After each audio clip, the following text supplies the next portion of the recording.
Il l'appelait cercueil sur chenille. Il le disait en riant. Il faisait semblant de baisser un cercueil imaginaire dans la terre chaque fois que le M-19 passait près des lignes d'infanterie. Il pointait vers la tourelle ouverte, exposée au ciel comme une invitation au tir ennemi. Il tapait sur le blindage mince et pariait sur le nombre de minutes qu'un équipage survivrait en combat réel. 3 minutes. Peut-être 2.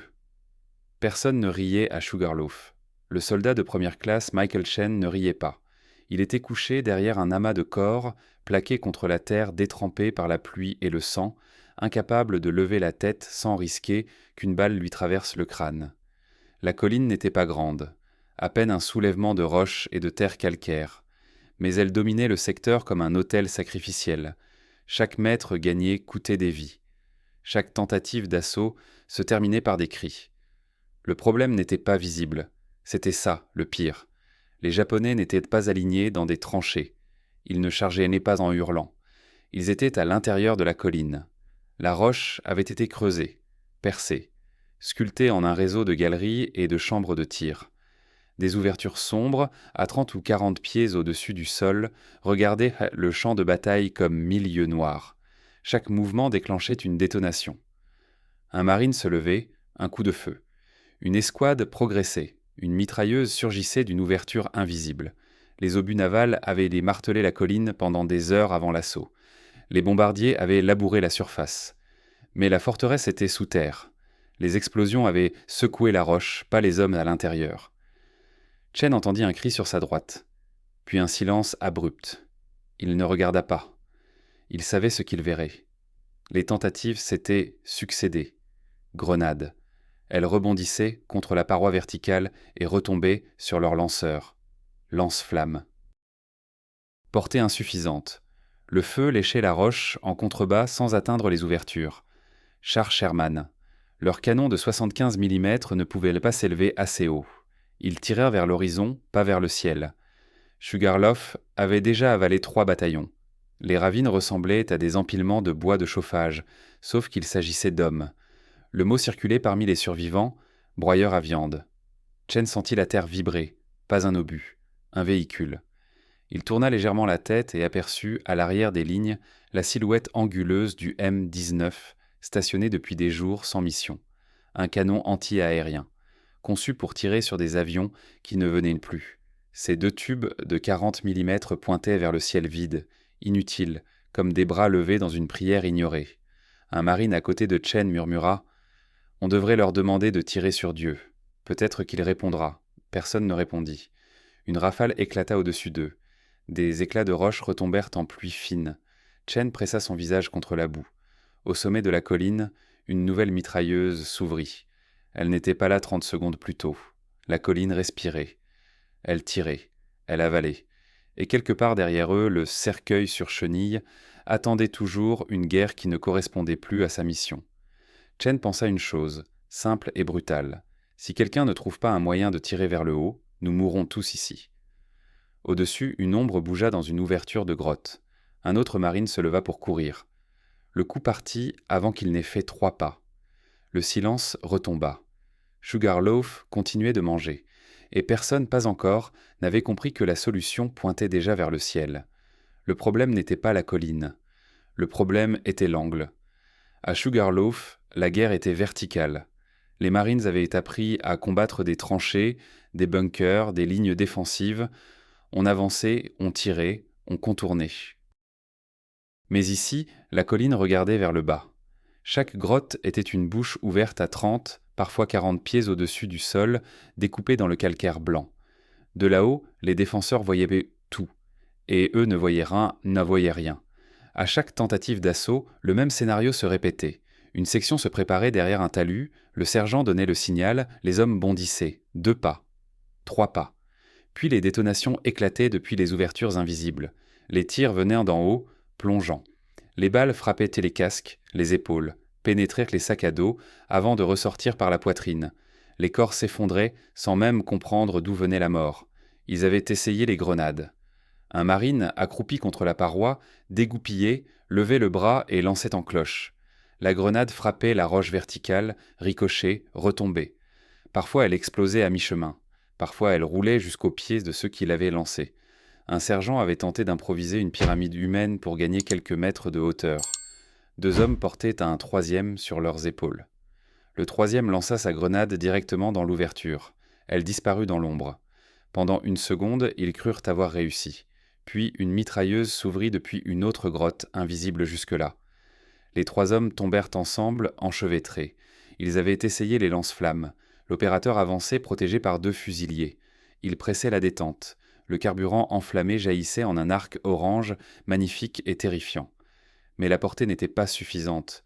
Le feu s'écrasait contre la roche en dessous des ouvertures, ruisselait, brûlait l'air sans atteindre l'ennemi. Les défenseurs attendaient simplement que les flammes s'épuisent. Puis ils tiraient. Les chars Sherman furent appelés. Le grondement de leur moteur redonna un semblant d'espoir. Les fantassins se redressèrent. Enfin, quelque chose de solide. Quelque chose de blindé.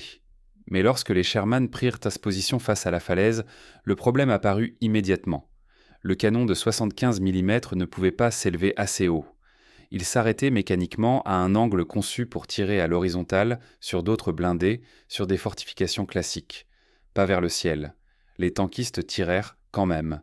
Les obus frappèrent à la paroi, explosèrent en dessous des ouvertures.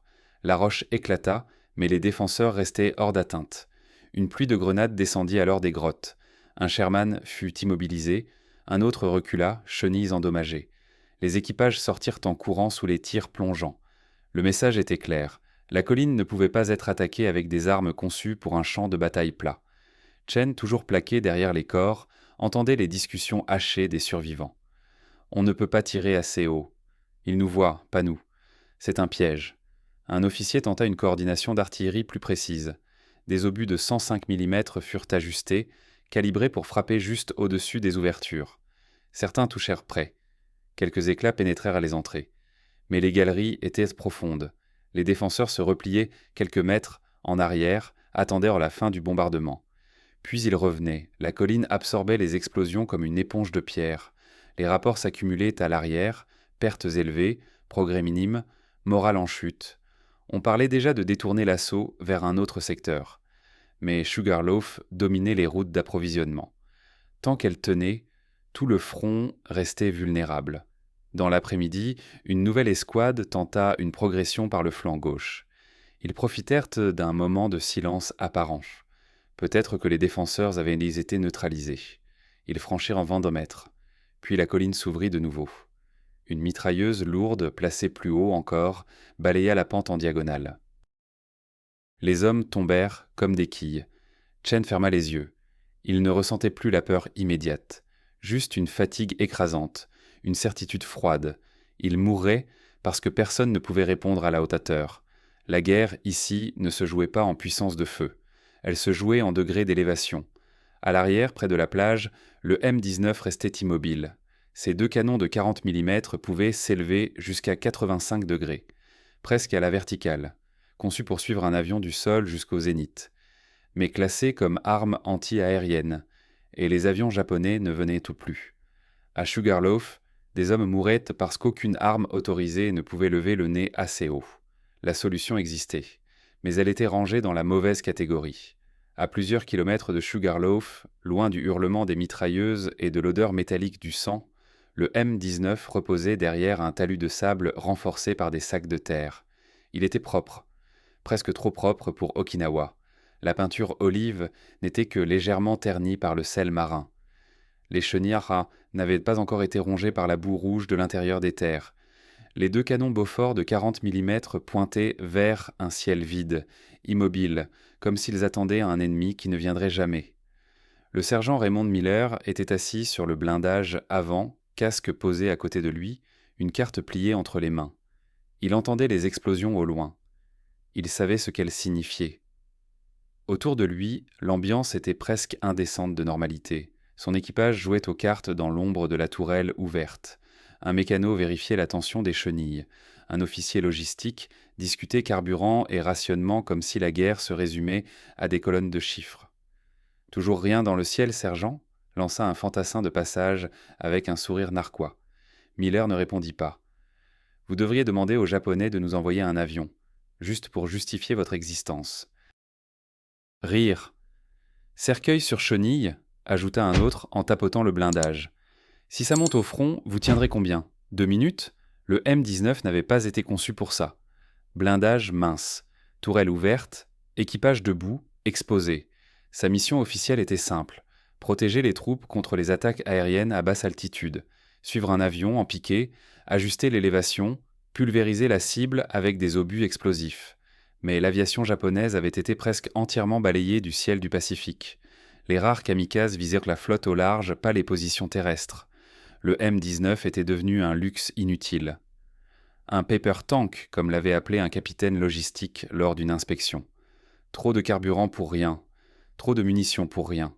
On devrait le démonter et envoyer l'acier ailleurs. Miller avait hoché la tête. Argumenter avec la logistique revenait à discuter avec la pluie. Elle tombait quand elle devait tomber. Pourtant, chaque jour, il lisait les rapports du front. Pertes massives à Sugarloaf.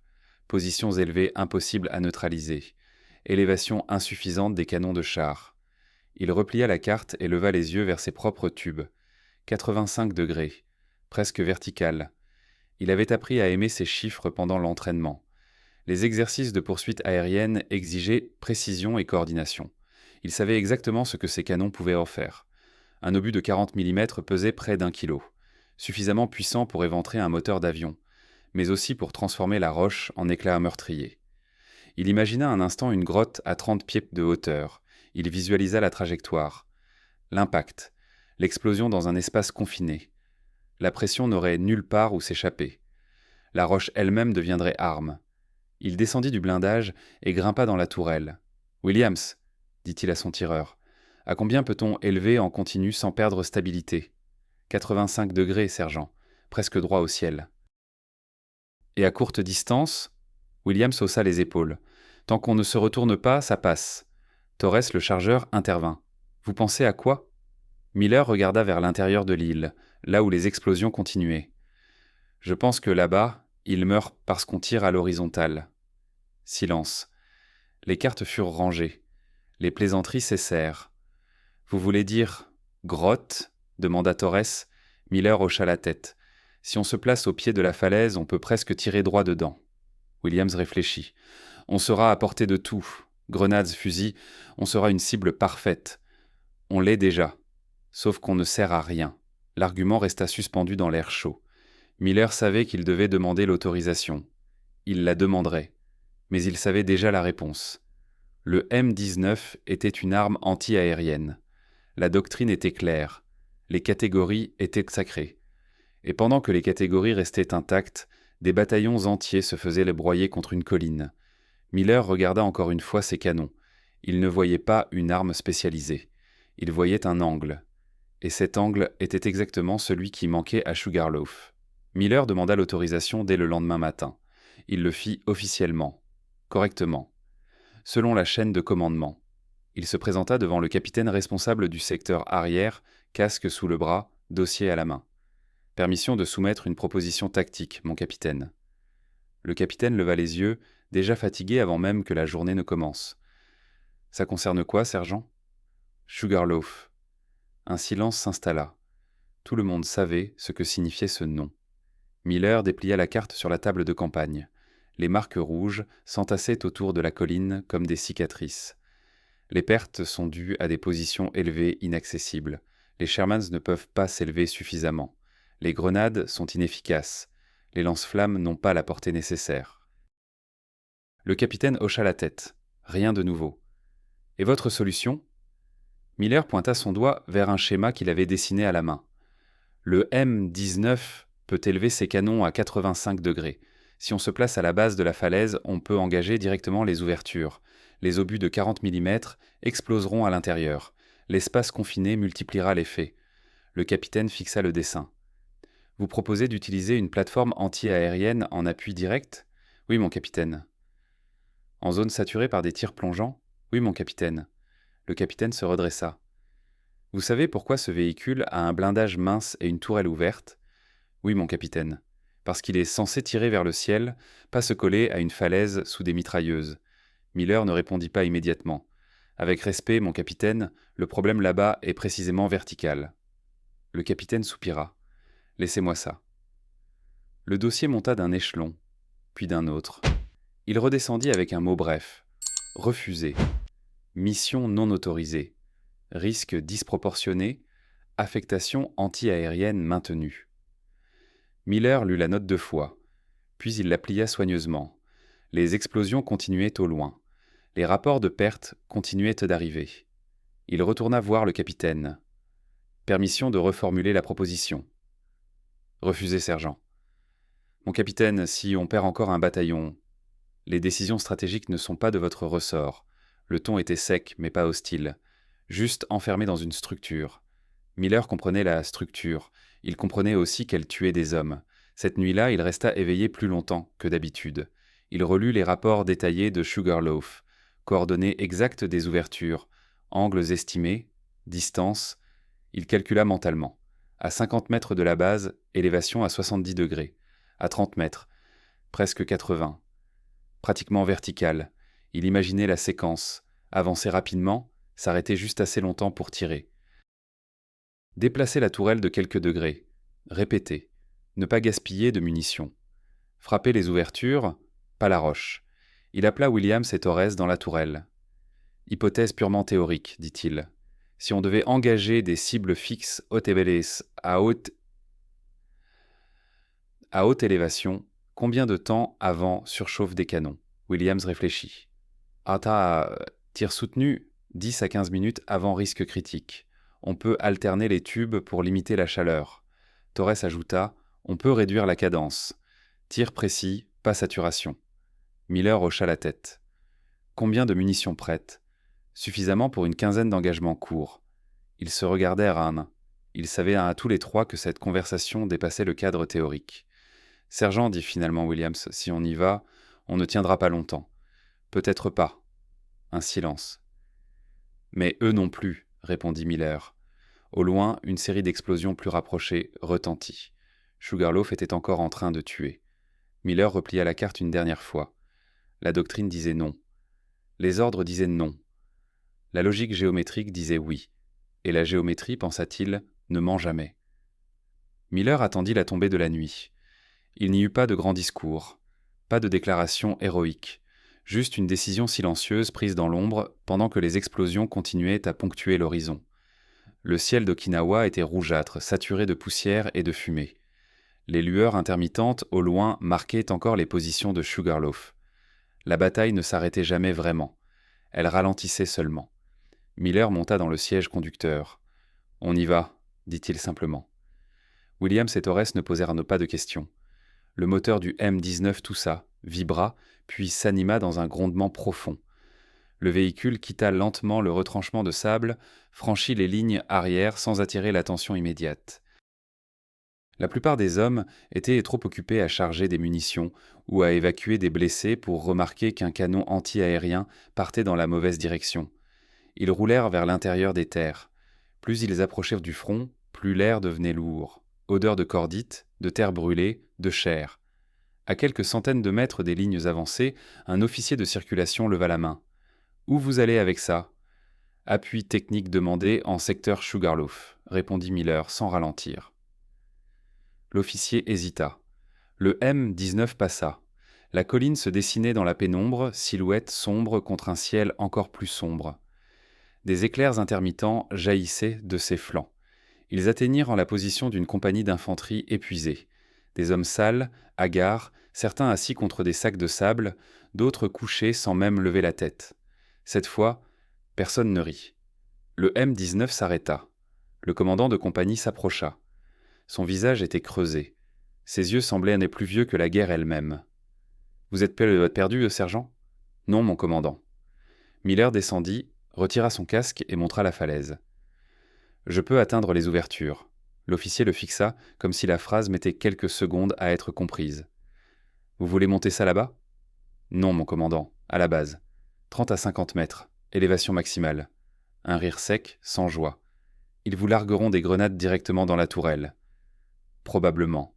Ils vous tireront dessus à la verticale. »« Oui. » L'officier tourna la tête vers la colline. Une rafale éclata, suivie d'un cri étouffé quelque part dans l'obscurité. « On a perdu 40 hommes aujourd'hui, dit-il calmement.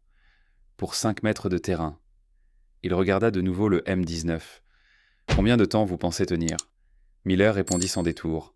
« Peut-être 1 minute, peut-être 10, mais ça suffira. » Le commandant observa la tourelle ouverte, les 2 hommes debout à l'intérieur, exposés.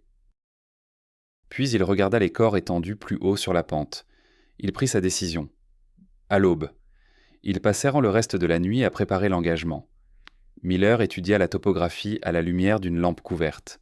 Il repéra mentalement les angles, les distances approximatives, les ouvertures de visibles depuis la base. Williams vérifia les mécanismes de rotation de la tourelle. Il testa l'élévation à plusieurs reprises. Les engrenages répondaient avec un cliquetis régulier. Torres aligna les munitions. Obus explosif prêt à être engagé rapidement. Il compta, recompte. Si on tire trop vite, on vide tout en 15 minutes. On ne tirera pas vite, répondit Miller. On tirera juste. Autour d'eux, les fantassins observaient en silence. Certains murmuraient « Ils sont fous. Ils vont se faire massacrer. » Peut-être pas. Un jeune marine s'approcha timidement de la tourelle. « Sergent, si ça marche, vous allez les faire taire ?» Miller ne répondit pas immédiatement. Il regarda la colline. Les éclairs continuaient. « Oui, dit-il enfin, on va les faire taire. » L'aube arriva lentement, grise et humide. La lumière révéla la pente jonchée de corps, les cratères, les éclats blancs du calcaire. Le moteur du M19 gronda de nouveau. Cette fois, personne ne fit de geste de cercueil. Les hommes se levèrent, certains posèrent une main sur le blindage en passant, comme s'ils touchaient un talisman fragile. Le cercueil sur chenille s'avança vers la base de Sugarloaf. Et pour la première fois depuis des jours, les défenseurs japonais allaient entendre un son qu'ils ne connaissaient pas encore. L'aube dévoila la colline comme une plaie ouverte. La lumière grise glissa sur le calcaire éclaté, sur les cratères encore fumants, sur les silhouettes immobiles qui ne se relèveraient plus. Sugarloaf ne semblait pas imposante, pas majestueuse, juste brute, compacte et pleine d'yeux invisibles. Le M19 avança lentement. Chaque mètre parcouru résonnait dans la poitrine de Miller. Le moteur vibrait sous lui, les chenilles écrasées, des fragments de roche, parfois autre chose. Il ne regardait pas vers le bas. « Distance » lança-t-il. Williams plissa les yeux vers la falaise. 60 mètres. Une ouverture sombre se distinguait clairement maintenant, à peut-être 10 mètres au-dessus du sol. Elle semblait petite, inoffensive. Puis une flamme jaillit de son intérieur. Une balle frappa le blindage avant dans un claquement sec. Les Japonais avaient de repérer la silhouette inhabituelle. « Continue », ordonna Miller. À 50 mètres, les tirs se multiplièrent. Des impacts métalliques sonnèrent contre la coque. Une balle traversa l'air au-dessus de la tourelle ouverte avec un sifflement aigu. Williams et Torres restaient debout, exposés jusqu'à la taille, mains sur les commandes. 40 mètres. Une grenade décrivit un arc depuis une ouverture plus haute. Elle explosa à une dizaine de mètres sur la droite, projetant des éclats de roche qui frappèrent la tourelle comme une grêle dure. Miller n'accéléra pas. Il ne ralentit pas. Position. Le M19 s'arrêta brutalement à environ 35 mètres de la base. « Élévation 70 degrés », cria Miller. La tourelle pivota avec un grondement mécanique. Les 2 tubes s'élevèrent lentement vers la première ouverture. Les Japonais, surpris par l'angle inhabituel, intensifièrent leur feu. Les tirs plongeaient presque à la verticale maintenant. Une balle frappa le rebord de la tourelle, éclatant en fragments métalliques. « Feu !» Le premier coup partit, puis le second. Le son ne ressemblait à rien de ce que l'infanterie avait entendu jusque-là. Pas le grondement unique d'un canon de char, pas le crépitement continu d'une mitrailleuse. C'était un battement rythmique. Pompe, pompe, pompe. 2 canons tirant en alternance, cadence contrôlée, précise. Les obus de 40 mm frappèrent la roche autour de l'ouverture. La première explosion projeta un nuage blanc de poussière calcaire.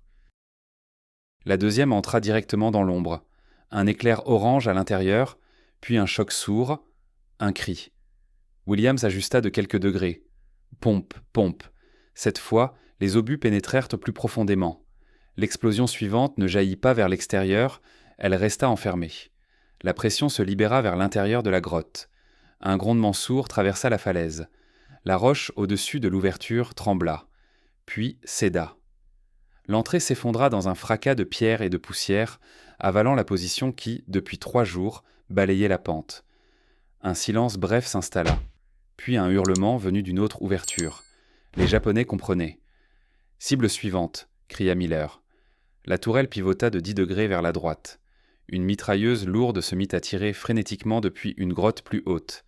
Les balles frappèrent la coque, ricochaient, certaines traversaient la partie supérieure de la tourelle. Torres rechargea avec une rapidité mécanique. Feu. Pompe. Pompe. Pompe. Les obus frappèrent juste en dessous de l'ouverture, remontèrent en ligne presque parfaite, comme des marches invisibles gravies par la destruction. Le quatrième tir disparut dans la cavité. Une fraction de seconde plus tard, une explosion secondaire retentit. Probablement des munitions internes. Une fumée noire jaillit. Puis l'ouverture s'effondra à son tour. Derrière le M19, les fantassins observaient, incrédules. Les grottes, intouchables la veille encore, se fermaient les unes après les autres. Une nouvelle grenade tomba directement dans la tourelle. Williams la vit en premier. « Grenade !» Il la saisit à main nue et la lança par-dessus bord. Elle explosa à peine 2 secondes plus tard, secouant le véhicule. Un éclat frappa Torres à l'épaule. Il vacilla. « Ça va ?» cria Miller. « Continuez !» Du sang coulait le long de son bras, mais ses mains restaient sur les munitions. À 30 mètres de la falaise, le M19 était dans la zone morte. Assez près pour que les défenseurs puissent tirer droit vers le bas. Assez près pour que chaque seconde compte, mais aussi assez près pour que l'angle d'élévation devienne presque vertical. 88 degrés, annonça Williams. Les canons pointaient presque droit au ciel. Feu. Pompe. Pompe. Pompe. Les obus entraient désormais directement dans des ouvertures situées presque au-dessus d'eux. Chaque impact résonnait comme un coup de marteau dans un tambour de pierre. La colline, pour la première fois, rendait les coups. Et pour la première fois depuis le début de la bataille, les tirs japonais commencèrent à se désynchroniser, à s'interrompre, à disparaître. Le cercueil sur chenille esqueux ne ressemblait plus à une blague, il ressemblait à une solution. À 30 mètres de la falaise, le monde se réduisait à un angle. Plus rien d'autre n'existait, ni l'île, ni la guerre, ni les ordres ignorés. Seulement la paroi blanche au-dessus d'eux et les ouvertures sombres qui continuaient de cracher la mort. Le M19 vibrait sous les impacts. Des balles frappaient la coque avec un bruit sec, métallique, presque régulier. Certaines ricochaient, d'autres perçaient des éléments extérieurs. Une pénétra le rebord de la tourelle et projeta des fragments à quelques centimètres du visage de Williams. Il ne scia pas.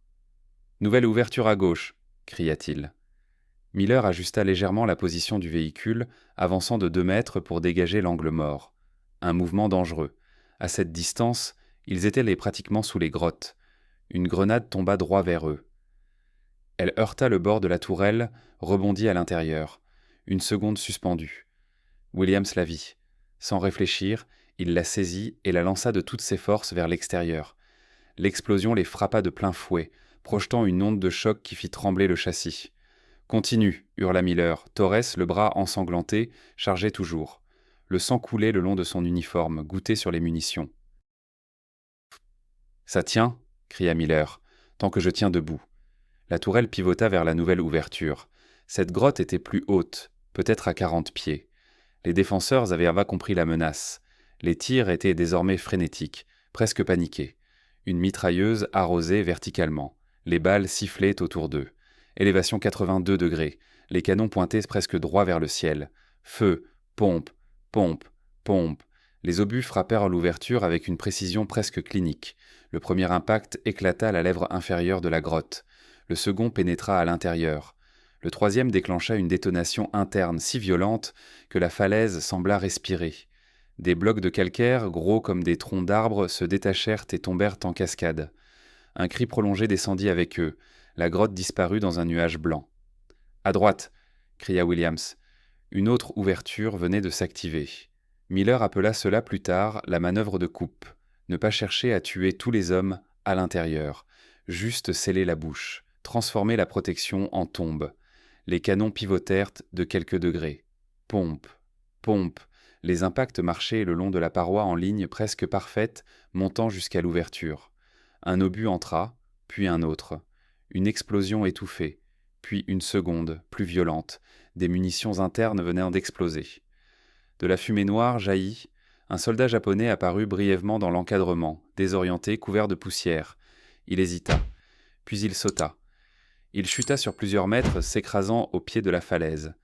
Ce fut la première fissure psychologique. Les défenseurs avaient en cru leurs positions inviolables.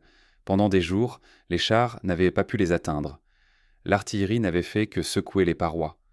Maintenant, les explosions venaient de l'intérieur. Elles ne pouvaient ni pas être évitées en reculant de quelques mètres. Le sol lui-même devenait arme. Une balle frappa Torres en pleine poitrine. Il recula d'un pas. Miller sentit son cœur s'arrêter. Puis Torres grogna. « Plaque d'acier, ça a tenu. » Il se remit à charger. Une nouvelle grenade tomba. Cette fois, elle explosa juste au bord de la tourelle, projetant des éclats qui lacérèrent l'épaule déjà blessée de Torres. « Évacuation !» cria un fantassin derrière eux. « Non !» répondit Torres. Il continua. Les canons tiraient toujours. Pompe, pompe, pompe. La cadence était maîtrisée. Pas de rafale inutile. Chaque tir était calculé, chaque ouverture ciblée, chaque grotte réduite au silence. À mesure que les positions s'effondraient, quelque chose changeait dans le son du champ de bataille. Les tirs japonais devenaient sporadiques, désordonnés, moins coordonnés. Les interverrous de feu qui, jusque-là, se croisèrent parfaitement, commençaient à présenter des failles. Derrière le M-19, les Marines relevèrent à la tête. Un sergent cria « Avancez !» Pour la première fois en 3 jours, ils avancèrent sans être immédiatement fauchés. Ils suivestaient le véhicule, utilisant sa masse comme couverture. Le cercueil sur chenille n'était plus une cible immobile. Il était devenu un marteau, et chaque coup frappait le cœur de la forteresse. Au sommet de la falaise, une silhouette blanche agita quelque chose. Une main levée. Un chiffon. Williams cligna des yeux. Ils sortent. Un soldat japonais descendait prudemment, mains en l'air. Puis un autre. La colline qui avalait les bataillons commençait à recracher ses défenseurs. La peur avait changé de camp. Le premier japonais descendit lentement. Ses mains tremblaient. Son uniforme était couvert de poussière blanche. Il avançait à découvert, sous le regard incrédule des Marines qui, pendant des jours, avaient combattu des ombres invisibles. Puis un second apparut derrière lui, puis un troisième. Les grottes qui, quelques minutes plus tôt, vomissaient des rafales précises et mortelles, restaient silencieuses. Le M-19 ne s'arrêta pas. « Continue à balayer, » dit Miller. Il savait que la panique était contagieuse, mais que la peur pouvait aussi se transformer en résistance désespérée. Une nouvelle ouverture, plus haute, restait active. Une mitrailleuse isolée tentait encore de maintenir le feu. Williams ajusta la tourelle. Distance 30 mètres. Élévation 80 degrés. Feu contrôlé. Pompe. Pompe. Les obus frappèrent exactement au bord de l'ouverture. Le second entra. L'explosion intérieure fut plus violente que les précédentes. Une onde de pression ressortit brièvement par l'entrée, comme une respiration inversée. Puis, plus rien. Le silence se répandit sur la falaise comme une marée lente. Derrière le véhicule, les Marines avancèrent. D'abord prudemment, puis avec une détermination nouvelle. Ils progressaient en utilisant les intervalles créés par le M-19. Les couloirs de feu interconnectés qui rendèrent la pente impraticable étaient désormais brisés. Chaque grotte effondrée créait une zone morte que l'infanterie exploitait immédiatement. Un caporal passa en courant à côté du véhicule. « Continuez !» cria-t-il. « On monte !» Miller sentit pour la première fois que la bataille changeait de rythme. Ce n'était plus une série d'assauts suicidaires. C'était une progression. Une nouvelle grenade tomba depuis une ouverture restée intacte, plus éloignée. Elle explosa derrière le M-19, blessant légèrement un marine qui suivait à couvert. Miller comprit qu'il ne pouvait pas rester statique. Avance de 10 mètres, les chenilles crissèrent sur la roche et les débris. À chaque mouvement, les angles changeaient. De nouvelles ouvertures devenaient invisibles. Certaines tentaient encore de tirer. Mais les défenseurs n'avaient plus la coordination d'avant. Le bruit des 2 canons de 40 mm dominait désormais le champ de bataille. Pompe, pompe, pompe. Ce son devint une présence. Régulier, méthodique, inévitable. Les Japonais l'entendaient approcher comme on entend un battement de cœur artificiel. Un soldat sortit brusquement d'une grotte à mi-hauteur, arma son fusil, visa la tourelle. Williams le vit. Un tir précis. L'homme bascula en arrière avant d'avoir pressé la détente. Les Marines, qui quelques heures plus tôt hésitaient à lever la tête, grimpaient de maintenant en utilisant les rochers comme point d'appui. Un sergent cria « Il décroche, il décroche !» Ce mot « décrocher » ne s'était pas entendu depuis le début de la campagne. La doctrine japonaise reposait sur la résistance jusqu'au dernier homme. Mais l'effondrement des grottes changeait la donne. Les explosions intérieures, la roche qui tombait, la certitude que leur abri devenait leur tombe. Cela brisait quelque chose de plus profond que la défense physique. À mi-pente, un groupe de 4 soldats japonais sortit les mains levées. Ils descendaient en trébuchant, couverts de poussière, certains en larmes. Les Marines les regardaient comme des apparitions. « Ils se rendent », murmura quelqu'un.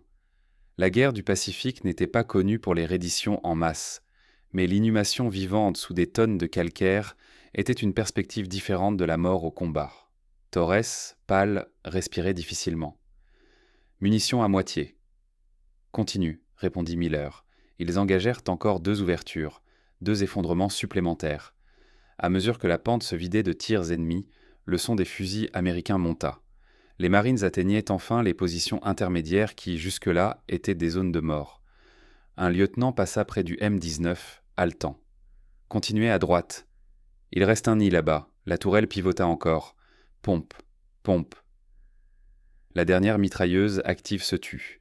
Puis, pour la première fois depuis l'aube, il n'y eut plus que le bruit du vent. Sugarloaf ne tirait plus. Elle fumait. Des blocs de pierre jonchaient la base. Les ouvertures béantes avaient disparu sous des amas de débris. Les Marines montaient maintenant sans être fauchés à chaque pas. Le Starogans, alors Asaf, qui était en... L'ossant le cercueil sur chenille venait de briser l'illusion d'invulnérabilité. Et avec elle, la résistance structurée de la colline. La pente qui, quelques heures plus tôt, était une zone interdite, devenait praticable. Pas sûre, mais praticable. Le M-19 avançait lentement le long de la base, pivotant méthodiquement, cherchant les dernières ouvertures, encore intactes. Chaque mouvement était calculé. Miller savait qu'un seul angle mort pouvait encore coûter l'équipage entier. « Contact à gauche, 50 mètres !» cria un marine depuis la pente. Une grotte secondaire, plus étroite, avait échappé au premier tir. Une silhouette japonaise apparut brièvement dans l'ombre, tenta d'ajuster une arme légère. Williams n'attendit pas. Élévation 78 degrés. Pompe. Pompe. Le premier obus frappa juste sous l'ouverture, pulvérisant la lèvre inférieure. Le second pénétra à l'intérieur. L'explosion fut moins spectaculaire que les précédentes, mais suffisante. La silhouette disparut. Les Marines grimpèrent encore. Ils ne se précipitaient pas. Ils avançaient dès comme on avance derrière un bélier. Un caporal utilisa le blindage arrière du M-19 comme couverture pour franchir un espace découvert. D'autres suivirent, profitant de la masse du véhicule pour traverser des zones autrefois balayées par des tirs croisés. La coordination naquit spontanément. À droite, grotte au-dessus du bloc blanc. Couverture. Le M-19 ne remplaçait pas l'infanterie, il ouvrait des brèches. Miller comprit alors que le changement le plus important n'était pas technique, il était psychologique. Les Marines n'étaient plus cloués au sol. Ils levaient soit la tête. Ils criaient des ordres au lieu de murmurer. Ils avançaient. À mi-pente, un groupe de Japonais tenta une contre-attaque désespérée. 3 hommes sortirent d'une galerie latérale, baïonnettes au canon, hurlant. Un tir de fusil américain les coucha presque immédiatement. Le contraste était brutal. Quelques heures plus tôt, chaque mouvement américain était puni. Maintenant, les défenseurs agissaient dans la confusion. « Munitions à 30%, annonça Williams. Les tubes des canons commençaient à luire légèrement sous la chaleur. L'odeur de métal chauffé montait dans la tourelle. « On termine le flanc droit, » répondit Miller. Ils engagèrent encore 2 positions mineures. Pompe, pompe. Une grotte s'effondra partiellement. La suivante fut simplement réduite au silence par 2 impacts internes. Un coup sourd résonna derrière eux. Un mortier japonais venait de frapper le sol à une vingtaine de mètres. Des éclats frappèrent que l'arrière du véhicule. Miller sentit quelque chose heurter son casque. Il ne se retourna pas. Continue. Les Marines atteignaient maintenant le sommet intermédiaire. Des drapeaux improvisés furent plantés pour signaler les zones sécurisées. Un lieutenant haletant descendit quelques mètres pour parler à Miller. « On tient la crête nord !» cria-t-il par-dessus le bruit. Il regarda la falaise éventrée. « Vous avez brisé leur réseau. » Miller hocha simplement la tête. Il n'y avait pas de place pour la satisfaction. Seulement pour l'efficacité. À mesure que les dernières grottes étaient neutralisées, les redditions augmentèrent. Des soldats japonais sortaient en petits groupes, certains portant des blessés. Les Marines les fouillaient rapidement, encore méfiants. Mais la résistance structurée était finie. Sugarloaf, qui avait résisté des jours durant, tombait en quelques heures. Le M-19, couvert de poussière, de fragments de roches et d'impacts de balles, ressemblait à une carcasse cabossée. Mais il avançait toujours. Munitions presque épuisées, lança Torres d'une voix plus faible. Le sang séché rigidifiait son uniforme. Dernier balayage, dit Miller. Ils pivotèrent une dernière fois vers une ouverture partiellement intacte près du sommet. Pompe, un seul tir. L'impact provoqua un effondrement partiel. Puis le silence. Le vent soufflait sur la pente. Les tirs sporadiques cessèrent. Des Marines atteignirent la crête et levèrent les bras. Un signal clair. La colline était prise. Le M-19 resta immobile quelques secondes, comme s'il lui fallait un instant pour comprendre que le massacre s'était arrêté. Puis Miller coupa le moteur. Pour la première fois depuis l'aube, le cercueil sur chenille se tut. Et dans ce silence, les hommes qui avaient survécu comprirent que quelque chose venait de changer définitivement. Le M-19 redescendit lentement la pente, pas en triomphe, en silence. Ses chenilles laissèrent derrière elles une trace irrégulière dans la poussière blanche. Des fragments de calcaire tombaient encore par endroits, comme si la colline continuait à se délester de ses secrets. Les Marines, eux, montaient de toujours. Ils sécurisèrent par les galeries accessibles. Ils fouillaient les abris partiellement effondrés. Ils comptaient les survivants, les prisonniers, les morts. Sugarloaf n'était plus un broyeur. Elle était un champ de ruines. Torres finit par s'effondrer contre le rebord de la tourelle. 2 infirmiers accoururent et le tirèrent hors du compartiment. « Blessure par éclat, épaule et flanc !» cria l'un d'eux. Torres tenta de protester. « Ça va, je peux encore. Tais-toi, soldat. » Il fut emmené sur une civière improvisée. Williams descendit à son tour, les mains noircies par la poudre et la graisse. Il regarda les canons. Les tubes étaient estriés par la chaleur. La peinture autour des freins de bouche avait cloqué. « Ils ont tenu, dit-il simplement. Miller resta assis quelques secondes de plus derrière le volant. Il écoutait. Il n'y avait plus de tirs coordonnés, plus de mitrailleuses en écho, seulement des coups isolés, rapidement étouffés. Il mit le moteur en marche. Le M-19 redescendit vers les lignes arrière, moteur rauque, suspension fatiguée. Le véhicule n'était plus propre. Des impacts marquaient la coque. Des éclats avaient creusé le blindage mince. La tourelle était jonchée de douilles vides. Ils passèrent devant les mêmes positions d'infanterie où, quelques jours plus tôt, on mimait des gestes de cercueil. Personne ne fit ce geste. Certains hommes levèrent simplement la main. D'autres posèrent une paume rapide contre le blindage en signe de reconnaissance. À l'arrière, le capitaine logistique les attendait. Il regarda le véhicule approcher. Il observa les impacts, la poussière, les douilles. Puis il leva les yeux vers la colline, d'où montaient maintenant des signaux américains. Il ne dit rien. Il tourna simplement les talons. Le rapport fut rédigé le soir même. Description des positions ennemies, description de l'engagement, capacité d'élévation jusqu'à 85 degrés, effet des obus explosifs en espace confiné, effondrement des galeries, reddition significative de défenseurs. Le document monta la chaîne de commandement. Les généraux le lurent. Ils comparèrent les chiffres. Perte avant l'engagement, perte après. Progression bloquée, depuis des jours. Colline sécurisée en quelques heures. Aucun communiqué ne mentionna l'insubordination. Aucune note officielle ne reconnut l'erreur doctrinale. Mais un ordre discret fut émis. Les M-19 disponibles peuvent être redéployés temporairement en appui terrestre, selon appréciation tactique. Sans commentaire, sans excuse. Le lendemain, un officier d'état-major s'approcha du véhicule. « Sergent Miller ? » « Oui, mon lieutenant. Votre mission d'hier sera classée comme initiative de terrain validée après action. » Miller comprit la formulation. Pas d'autorisation préalable. Pas de sanction. Pas de médaille. Simplement une correction silencieuse. « Bien, mon lieutenant. » L'officier observa les canons. « On les appelle comment, maintenant ?» Miller haussa légèrement les épaules. Mais derrière lui, un fantassin répondit « Le balayeur de grotte ». Le surnom resta. Et à mesure que la nouvelle se répandait le long des lignes, le cercueil sur chenille changea de réputation. Il n'était plus la blague des positions arrière. Il était la réponse aux collines. Le surnom voyagea plus vite, que les ordres officiels. Dans les jours qui suivirent, Sugarloaf, le mot circulait d'un secteur à l'autre, porté par les ambulanciers, les fantassins en rotation, les officiers qui échangeaient des cartes et des chiffres. Vous avez entendu parler du véhicule qui tire vers le ciel? Celui qui enterre les grottes? Le balayeur de grottes. À Okinawa, les collines n'étaient pas rares. Chaque élévation était suspecte. Chaque paroi de calcaire pouvait dissimuler un réseau de tunnels. Les Japonais avaient transformé l'île en un labyrinthe souterrain. Et désormais, chaque fois qu'une unité se heurtait à des positions élevées impossibles à neutraliser, la demande revenait. Pécrote et le DT envoyaient le balayeur. Le M-19 de Miller n'était pas le seul sur l'île. D'autres unités anti-aériennes, jusque-là cantonnées à surveiller un ciel vide, reçurent de nouvelles instructions. Officieusement, on les forma rapidement aux engagements terrestres à haute élévation. Miller participa à ces ajustements. Il expliquait la distance idéale, 30 à 50 mètres. Il insistait sur la précision. Ne pas gaspiller les munitions, ne pas saturer la paroi, identifier l'ouverture, tirer à l'intérieur.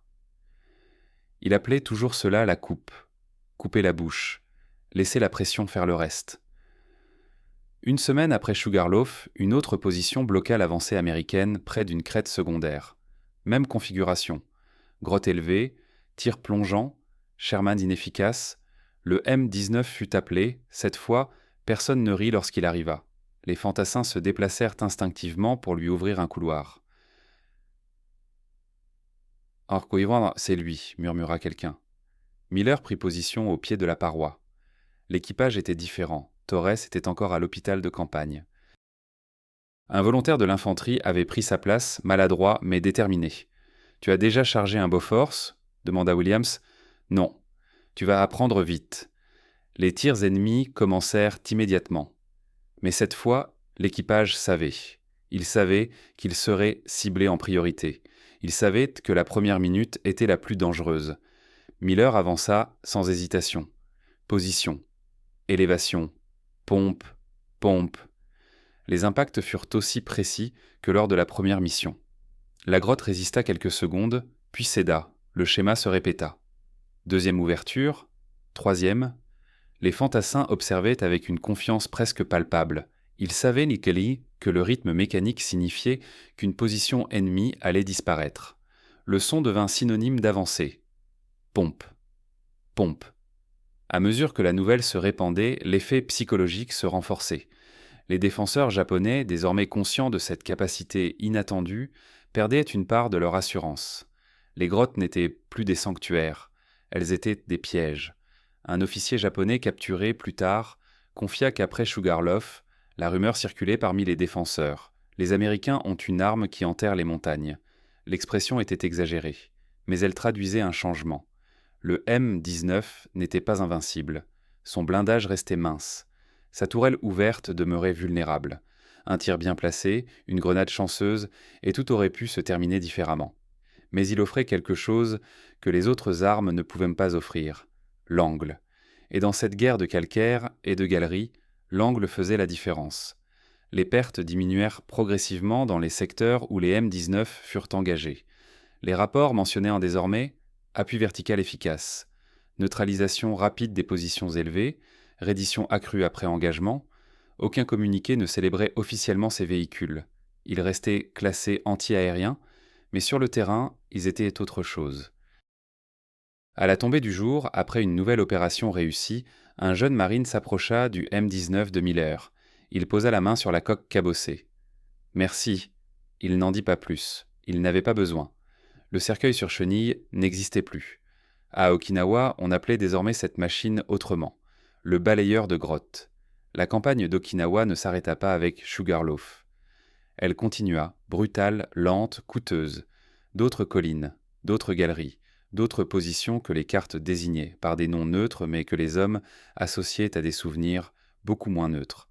Le M-19 de Miller continua de rouler, pas en première ligne permanente, pas comme un char d'assaut classique. Il apparaissait lorsque la pente devenait meurtrière, lorsque les tirs plongeants clouaient l'infanterie au sol, lorsque les Sherman levaient leurs canons aussi haut que possible et découvraient que ce n'était pas suffisant. Alors on appelait le balayeur. Le véhicule n'était jamais accueilli par des applaudissements. Il était accueilli par un silence attentif. Les hommes savaient ce que cela signifiait. Quelqu'un allait s'exposer volontairement à une pluie verticale de grenades et de balles pour créer un angle que personne d'autre ne pouvait offrir. Les canons furent remplacés une fois, leurs tubes trop usés par les tirs répétés à haute élévation. Les mécanismes de rotation grinçaient désormais en permanence. La coque portait les cicatrices d'impact qu'aucune peinture ne pourrait masquer. Mais il roulait encore. Torret revint à l'unité avant la fin de la campagne. Son épaule ne retrouva jamais totalement sa mobilité. Il reprit sa place dans la tourelle sans cérémonie. « On a raté une colline sans toit, dit Williams en plaisantant à moitié. Torres répondit simplement « On ne rate plus de collines ». La guerre s'acheva pour eux sans parade. Il n'y eut pas de médaille pour l'initiative initiale. Aucun communiqué ne mentionna que la doctrine avait été contournée. Le rapport officiel parlait de flexibilité tactique. Il ne parlait pas d'un sergent qui avait décidé qu'un refus administratif ne pouvait pas primer sur la géométrie du terrain. Miller fut muté vers une autre unité peu après la fin des opérations majeures. Pas comme punition, pas comme récompense, simplement déplacé. Un capitaine, celui qui avait autorisé l'engagement à l'aube, le croisa une dernière fois avant son départ. « Vous aviez raison, dit-il discrètement. » Miller ne répondit pas par un sourire. Il répondit par un hochement de tête. Des années plus tard, certains se souviendraient de Sugarloaf comme d'une bataille difficile parmi d'autres. Les cartes mentionneraient la date. Les archives noteraient les pertes. Mais ceux qui avaient été cloués au sol sous des tirs invisibles se rappelleraient autre chose. Ils se rappelleraient le moment où le son changea, le moment où le battement régulier des deux canons remplaça le crépitement incontrôlé des mitrailleuses ennemies. Pompe, pompe, un rythme qui montait presque verticalement. Le son simple, brutal. Les armes n'ont pas de destin figé, elles ont des capacités. La différence entre l'échec et la percée ne tient parfois qu'à la manière dont on regarde un outil. Un général voit une catégorie. Anti-aérien, un sergent voit un angle. À Okinawa, la guerre était verticale et elle fut gagnée, en partie, par une machine que tout le monde disait inutile au sol, le cercueil sur chenille, devenu balayeur de grottes, par la décision d'un équipage qui refusa d'accepter qu'une arme ne serve qu'à ce pourquoi elle avait été étiquetée. Parfois, ce que l'on moque est précisément ce qui sauve des vies. Parfois, la solution pointe déjà vers le ciel, et il suffit qu'un homme accepte de la diriger ailleurs.